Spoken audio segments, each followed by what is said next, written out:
Right, hello everybody. Today I'd like to show you quite an interesting thing I've got here, and it's a Sangamo Western S200.16 watt-hour meter, which is from, according to the sticker, 1985. Now, it's quite an interesting meter, this. It was gifted to me by my granddad when it got removed from his house, as he thought it'd be something I quite like. It was given with lots of sort of plugs and cables and stuff, and this was one of the things in that bag of stuff. Now, I assume it was removed when he gave it to me. I don't really know how long he's had it, but it was replaced with one of these. In fact, this exact meter is what it was replaced with. This one's a bit of a dirty one, but it was something sort of this fashion. Not my, I don't really like them. They're a bit, they're very small, although at the bottoms they've got the same sort of cable entry stuff. However, these are a lot more prone to failure. These are a lot more sort of well engineered. Well, I'll open it up so you can see inside all the sort of interesting things, and we'll talk about why there's a sort of theory that, well, it's sort of true, but on most meters it's not, and that these can be rigged with magnets. But I'll show you inside and show you how it all works. Right, so we have the lid off the meter. You can see the lid's just a basic sort of thing. It's just, I mean, for this old thing, it's a piece of glass, a Bakelite casing.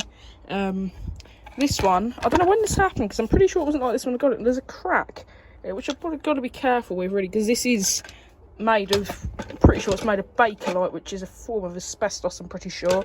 So I'll have to be careful with that. Although this thing rarely comes out of that corner next to the consumer unit, so I'm not too worried about it.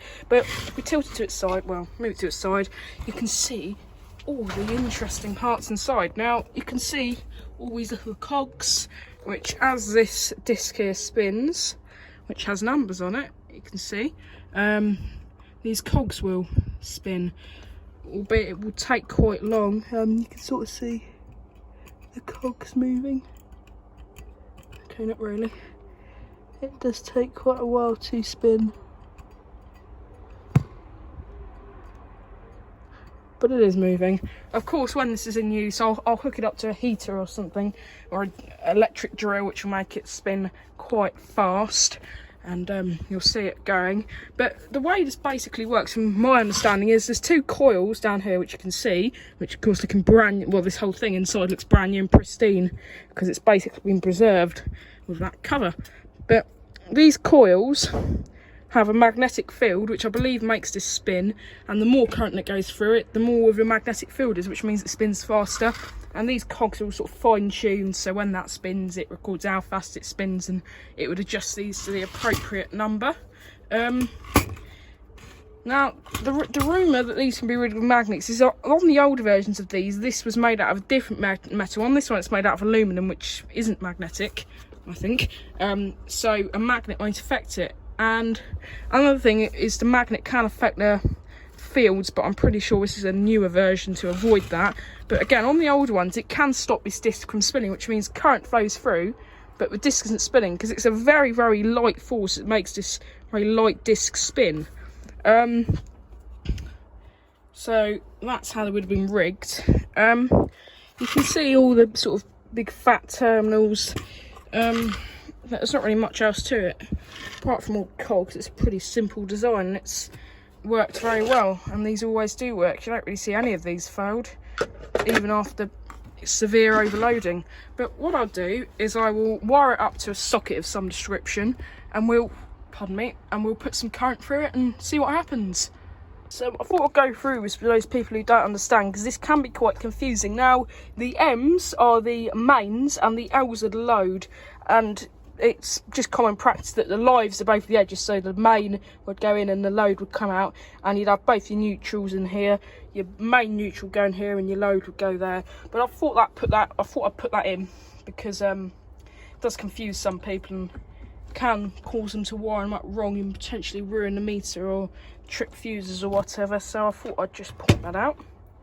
Right, well, I've got a very, very, very temporary test rig going on. Of course, there's no earthing or anything. You know, it's just a very basic setup. It's literally just for me to demonstrate this. So as soon as I do this, it won't be connected anymore. I'm going to plug a heater into it, and I'll show the meter. It's only a little 500 watt heater, so it won't spin that fast, but once I plug in that drill down there, it'll probably start spinning a little bit faster. And by little bit, I mean a lot. But yeah, I'll get it all plugged in and we'll show you. Right, so the heater's in. It's blowing some hot air on me while it's still quite warm outside. It's not the winter season at the moment. But the heater's in, you can see the meter is moving. Pretty sure every time that goes, I'm not sure how it works. But one of these, I can barely tell how to read these meters. I think that would be, it'd be 0, 4, 4, 6, 5. From what I know, I'm not sure what the reds are. I'm pretty sure I have no clue. I'm not sure how to read a meter. It's a bit embarrassing, but I've never had to do it before. But you can see it moving, and if I grab the drill, it's really a two-handed item. I'm gonna have to be quite careful. I'll just pop this down and get the drill plugged in, and I'll show you. So it's not actually spinning much faster. I thought it'd be quite high power, but it's not. You can see it spinning though, so you get the sort of general gist of it. But I'm going to switch this off now because it's quite loud, and we'll get back to the meter. Alright, so we're back now. It's nice and quiet. I've got the meter all put back together and put away. But it's not really much else to say. I hope you've enjoyed this different video. After all, my channel is Fenlays Fire Systems and Electrical, and there's not many electrical videos, so I thought I'd show off this thing. It's quite a nice little piece. Just quickly before the end of the video, I thought I'd show you guys this. Now, my house has a horrible smart meter. However, while looking in the meter cupboard, I discovered this at the bottom. And if you look inside, I'm pretty sure it's had Ferranti in it. Oh, either way, this is off a Ferranti meter, which means my house must have had a Ferranti meter. I don't remember it being removed, but I've got this cover, so if I do ever get a Ferranti meter, then I've got a cover for one, if it doesn't have one. But I just wanted to show that quickly. That lives behind this meter, sort of like that, and then this goes in front, and it sort of sits on that ballast to stop it toppling over like that. But I do hope you enjoyed this video. Give us a comment if I should do more videos like this, and also just give me some video ideas, because I really don't know what to upload at the moment. I've been a bit lost. I've uploaded system tests, and this system isn't really, I need to take that off, but the system isn't going to change much, so I can't keep doing system tests. So give me some video ideas. I'll see what I can do. But yeah, thank you for watching, and goodbye.